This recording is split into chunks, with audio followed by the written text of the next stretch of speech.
He plans to run an extra 600 miles today. An Indy 500 rookie, but a veteran NASCAR driver. Here's Kurt Busch. To do the double and to run the Indy 500, you know, it was after I left Penske, and it was kind of like a challenge to myself.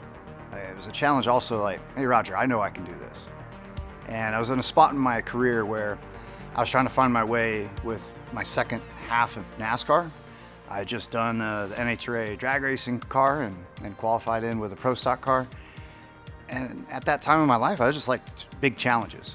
And so literally like January 1, I mentally said, I want to do this. And I didn't get a contract with Andretti Autosport until 1st of April, really.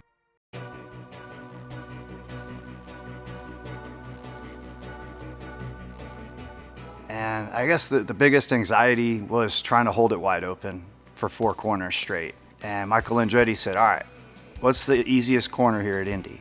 And I said, turn 4. He goes, yep. He goes, what's the second easiest corner? I said, turn 2. Yep. He goes, what's the third? I said, turn 3. He goes, so what's the toughest corner? I said, turn 1. He goes, perfect. You know which corners are tough, which corners are easy. So you hold it wide open through turn 4 the first time, then lift in 1, then wide open through 2, then wide open through 3, wide open through 4. Now you're building some momentum. Now it's starting to cook, and now I'm going on the front straightaway. And I'm like, I've just been wide open for 3 corners. Are you ready? Ready? You ready? I don't know. Am I ready? All right, we're here now. Go. Don't turn it too soon. It was a long discussion down the front straightaway that first time to hold it wide open. Yeah, there's those pinch yourself moments, but then there's that just keep grinding. You know, the work ethic that my dad instilled in me, you know, the training that I had put myself through this year, you know, the team of people behind me. You know, I didn't want to let anybody down, most importantly myself. And yeah, it's an adventure. You know, it was a challenge that I put in for myself. Kurt Busch in his helicopter at 3:16. He finished at Indy at the Indy 500. 4:40 he landed at the airport nearby here, and now he choppers into Charlotte Motor Speedway.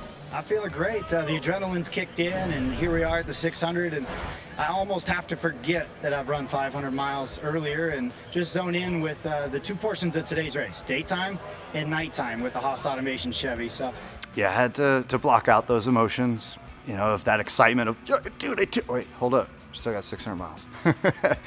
But again, it's like those checklist items, you know, to have my doctor there with me on the plane, to get an IV, check. You know, to make sure I got a sandwich, check. Once I was done with the 600, I mean, it was a shame that we broke a valve spring and didn't get to finish the full 1,100 miles and have a competitive shot to finish the Cup race. And when I was done, I'm like, today was easy. It was, again, the whole month of May is the grind. Do you wish you maybe would have gotten another shot at the Indy 500? That's a tough one. That's probably the coolest, toughest question about all of this. Can I really go back and do better? Maybe. I would have needed to do it the next year when everything was still fresh.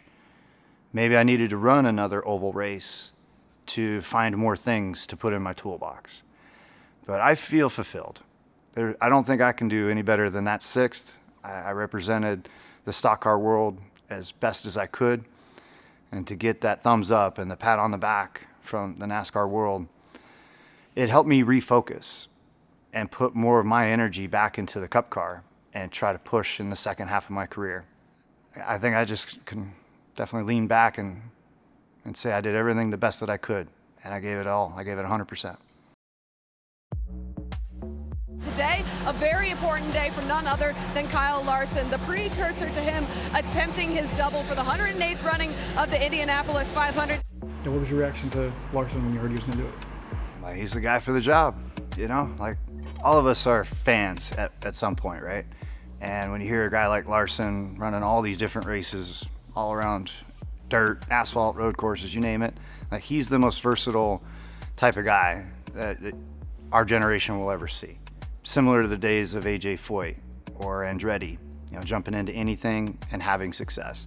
Yeah, when we were teammates at Ganassi, in some of the first team meetings and team debriefs, You know, he's almost like that Cole Trickle kind of guy where car's loose, just fix it. Or car's loose, I'll just drive it. And I'm like, you're working a little too hard. You know, give the crew chief a little bit more information. Let's look at some of these adjustments and they'll make your car better. That way you don't have to work as hard.